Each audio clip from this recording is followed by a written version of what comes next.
A história da Bela e a Fera, que ficou popularmente conhecida lá pelo ano de 1991, quando a Walt Disney readaptou a fábula para os cinemas, criando tanto desenhos animados como filmes que conhecemos hoje em dia. A história da Bela e a Fera foi inspirada numa fábula francesa escrita em 1740, que foi baseada em uma história real. A verdadeira história da Bela e da Fera não envolvia nenhum tipo de maldição, como vemos no desenho animado e nos filmes. Então por isso não tem os elementos como o relógio, as xícaras, o candelabro falante, todos aqueles objetos do castelo da fera. Mas, realmente, apesar de essa maldição não ser real, realmente contou com uma fera real. Existe um homem chamado Petrus Gonçalves, que era um homem que ele sofria de uma condição genética conhecida como hipertricose, que faz com que uma quantidade anormal de pelos cresça no corpo da pessoa. E no caso do Gonçalves, ele tomava conta de toda a sua pele, incluindo seu rosto. O encontro do personagem Petrus Gonçalves, que é a fera, com sua esposa Catarine, aconteceu lá pelo século XVII. Vamos falar um pouco de Petrus Gonçalves. Ele nasceu em 1537 numa das Ilhas Canárias, e logo jovem foi capturado e colocado em uma jaula. Ele era realmente tratado como um animal por causa de sua condição. Ele foi enviado como um presente para o rei Henrique II, na França. Henrique não via Petrus como uma aberração e decidiu então que ele deveria ser educado como um verdadeiro cavalheiro. O jovem ganhou roupas, passou a comer refeições normais e aprendeu a ler e escrever em 3 idiomas. A única condição que o rei exigiu foi que o jovem utilizasse seu nome de batismo, Pedro Gonzalez, em sua forma latina, Pedro Gonçalves. Após a morte do rei Henrique II, Gonçalves se tornou propriedade da rainha viúva, a Catarine de Médicis. Ela, então, resolveu fazer um experimento com o rapaz. Ela começou a se questionar e a pensar o que aconteceria se Gonçalves se relacionasse com uma mulher e tivesse filhos com ela. Será que a mulher poderia gerar novas feras? Esse era o pensamento daquela rainha. A rainha então organizou um casamento para Gonçalves com uma jovem donzela, filha de um servente da corte real. Somente no dia do casamento, Gonçalves e sua esposa Catarine se conheceriam pela primeira vez. A relação do casal deu origem a 7 herdeiros e provou que a teoria da rainha estava certa. Dos 7 filhos da união da Bela e da Fera, 4 possuíam a mesma condição genética do pai, ou seja, 4 dos filhos deles possuíam hipertricose.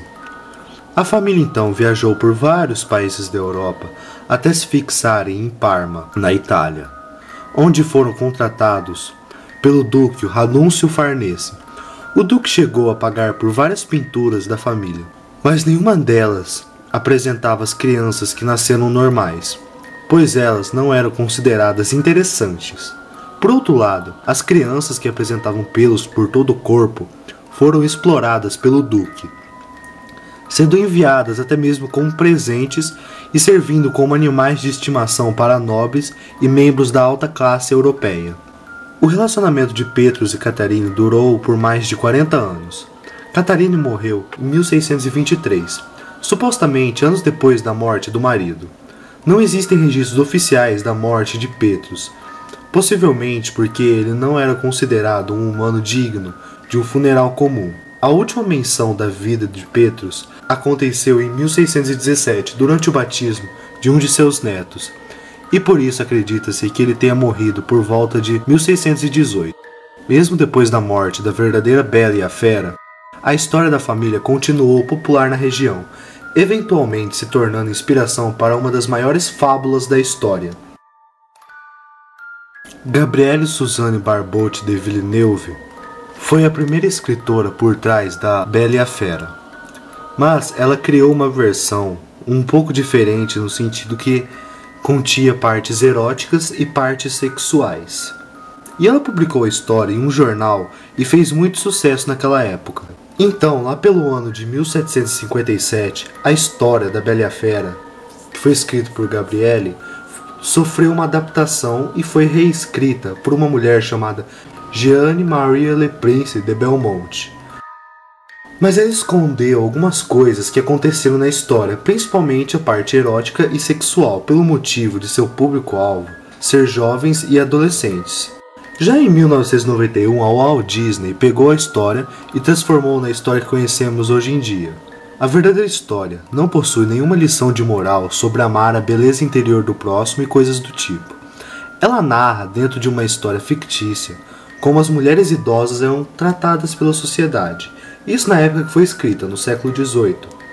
Uma noção dessa história é mais ou menos assim. A história se baseia na vida de uma fada idosa.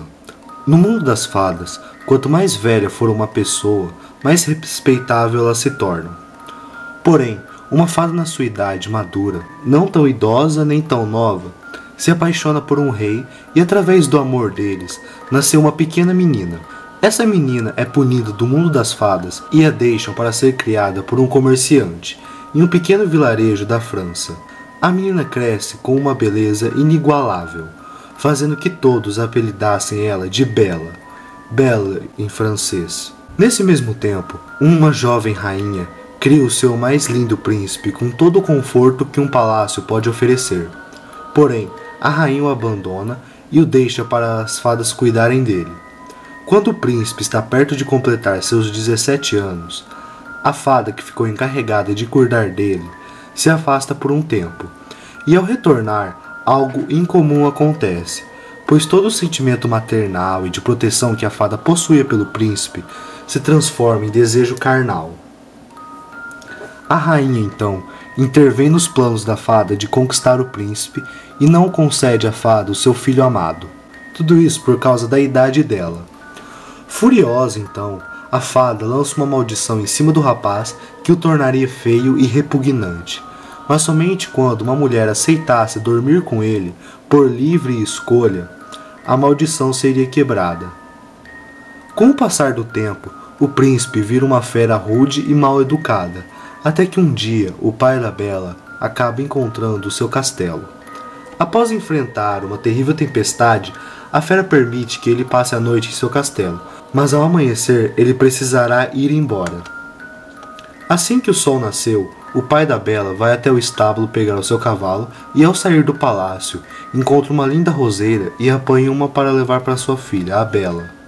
Assim que ele arranca a rosa do pé, a fera surge da mata enfurecida pelo tamanho desrespeito e como punição decide que o pai da Bela deve morrer pelo seu ato. A sua decisão só muda quando o comerciante comenta que a flor era para sua filha mais nova. A fera propõe um acordo com o comerciante, que ele teria um mês para voltar e cumprir a sua punição, ou enviar a sua filha no seu lugar para que ela morresse no lugar dele. Ao chegar em casa, o comerciante conta à família o ocorrido e todos os seus 7 filhos e 6 filhas ficam horrorizados com o que acabara de acontecer. Bela não aceitou que o seu pai morresse por causa de seu apelido e decide fugir para o castelo e tomar o lugar de seu pai. Ao chegar lá, a fera pergunta se ela veio por livre escolha e confirmando que sim, Bela é aceita pela fera. Mas para Bela ficar no seu lugar, ela teria que encontrar a fera todas as noites.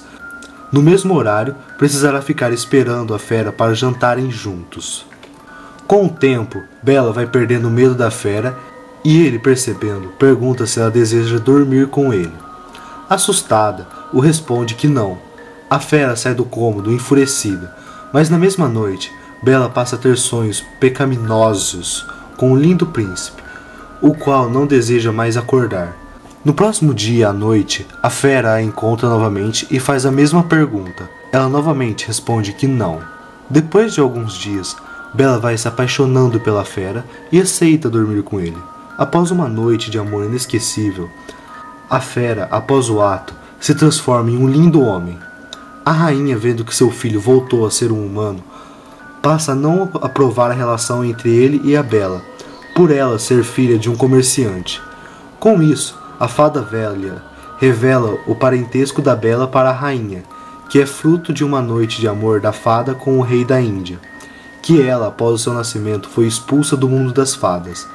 Depois de ter explicado que Bela também vem de uma boa linhagem, a rainha passa a aprovar o casamento de ambos.